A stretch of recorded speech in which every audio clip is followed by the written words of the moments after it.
मांगना छोड़ दिया है।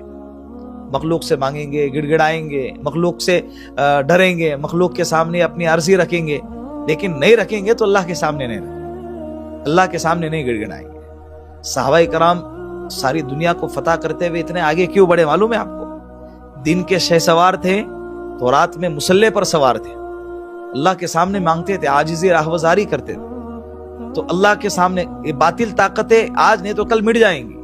अल्लाह ने फिरौन को जब मार के दिखाया तो ये क्या चीज है? सबको मरना है, सबकी ताकतें अल्लाह के हाथ में, सबकी जो जान है, रूह है, अल्लाह के कब्जे कुदरत में, जिसको जब चाहेंगे अल्लाह उठा लेंगे। तो ये सारे बातिल ताकतें मिटने के लिए आई है। तो लिहाजा सबसे पहले नंबर पर अल्लाह की तरफ मुतवज्जे हो जाए। दूसरे नंबर पर अपनी मस्जिदों को आबाद करें।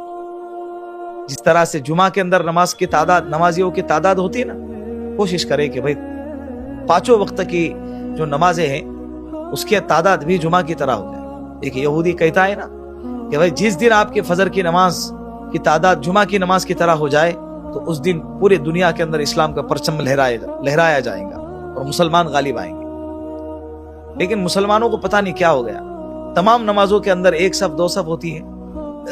और एक बात याद रखे, उसूल है, जो घर खाली होता है ना घर वालों से, चोर की नीयत बदल जाती है। इसी तरह जब मस्जिदें खाली हो जाएंगे ना नमाजियों से, तो फिर बातिल ताकतों की नीयतें खराब हो जाएंगी। मस्जिदों को आबाद करें। अल्लाह के रसूल ने फरमाया कि जो बंदा एक नमाज के बाद दूसरे नमाज का इरादा करे, ठंडी के मौसम में मशक्कत के बावजूद अच्छी तरह वजू करे और पैदल चलकर मस्जिद में आए, पैदल चलकर मस्जिद में आए, तो अल्लाह उसके गुनाहों को मिटा देंगे, अल्लाह उसके दर्जात को बुलंद करेंगे। कितनी जबरदस्त हदीस है।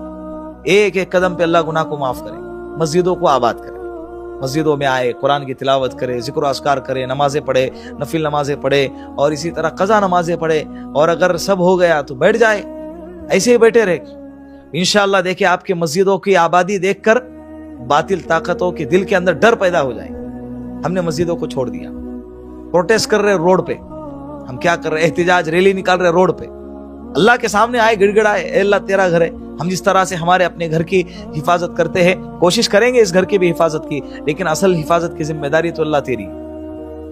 हमें हुक्म है मस्जिद में आने का, हम अपना फरीजा अदा कर रहे हैं, इतना तो कहे।